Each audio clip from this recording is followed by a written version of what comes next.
अस्सलाम वालेकुम। जिंदगी के आखिरी लम्हात, जरा सोचिए तो, जब हर लफ्ज, हर बात का वजन पहाड़ों जैसा हो जाता है।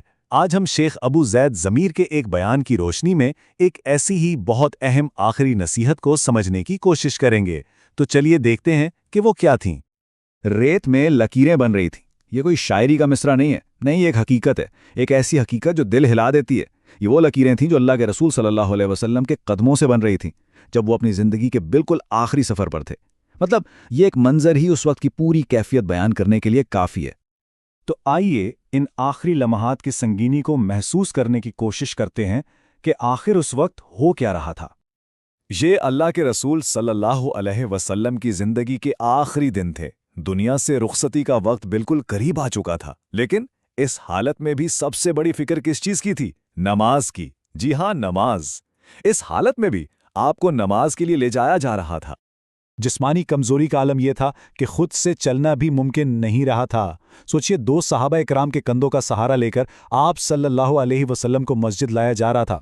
यह मंजर हमें बताता है कि तकलीफ कितनी शदीद थी, लेकिन जो इरादा था ना, वो इस तकलीफ से कहीं ज्यादा मजबूत था। और इस मंजर की शिद्दत का अंदाजा इस बात से लगाएं कि कमजोरी की वजह से आप सल्लल्लाहु अलैहि वसल्लम के पांव जमीन पर टिक नहीं पा रहे थे, बल्कि रेत पर घिस रहे थे। जी, यही वो लकीरें थीं जिनका जिक्र हमने बिल्कुल शुरू में किया था। तो सवाल वही है कि इस शदीद जिस्मानी तकलीफ में भी सबसे बड़ी फिक्र क्या थी?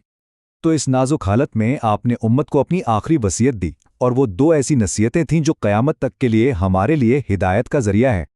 देखिए, इस हालत में तो अल्फाज अदा करना भी मुश्किल था, लेकिन इसके बावजूद एक लफ्ज़ था जो बार बार ज़ुबान पर आ रहा था: नमाज, नमाज।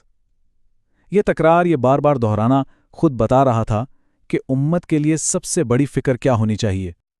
और नमाज की फिक्र के फौरन बाद दूसरी नसीहत क्या थी? अपने मातहतों का ख्याल रखो। यानी एक नसीहत अल्लाह के हक के लिए और दूसरी सीधी बंदों के हुकूक के लिए। और देखिए, ये दोनों मिलकर ही तो दीन की मुकम्मल तस्वीर बनाती हैं। तो दुनिया में आखिरी नसीहत नमाज के बारे में थी। अब आगे बढ़ते हैं और देखते हैं कि आखिरत में जब हिसाब किताब शुरू होगा तो सबसे पहला सवाल किस चीज़ का होगा। ये वो सवाल है जिस पर आखिरत की कामयाबी का पूरा दारोमदार है। तो आखिर वो पहला सवाल है क्या जिसका सामना हम सबको करना है? क्या पहला सवाल ये होगा कि किसी की डिग्री क्या थी, या पैकेज कितना था, गाड़ी कौन सी थी, घर कौन सा था? नहीं, बिल्कुल नहीं। बयान ये वाज़ेह करता है कि इन दुनियावी चीज़ों से हिसाब का आगाज़ नहीं होगा। तो फिर पहला सवाल है क्या? वो एक चीज़ जिसका हिसाब सबसे पहले, सबसे अव्वल लिया जाएगा, वो है नमाज। और कहा गया कि अगर नमाज का मामला ठीक निकला तो फिर आगे के तमाम मामलात आसान हो जाएंगे। तो चलिए इस आखिरी नसीहत का निचोड़ देखते हैं, इसकी समरी देखते हैं। आखिर ये हमें हमारी जिम्मेदारियों के बारे में क्या बताती है? देखिए, ये आखिरी वसीयत असल में दो बुनियादी हुकूक का खुलासा थी। पहला नमाज यानी अल्लाह का हक, और दूसरा मातहतों का ख्याल यानी बंदों का हक। और यही तो वो दो स्तून हैं जिन पर इस्लाम की पूरी इमारत खड़ी है।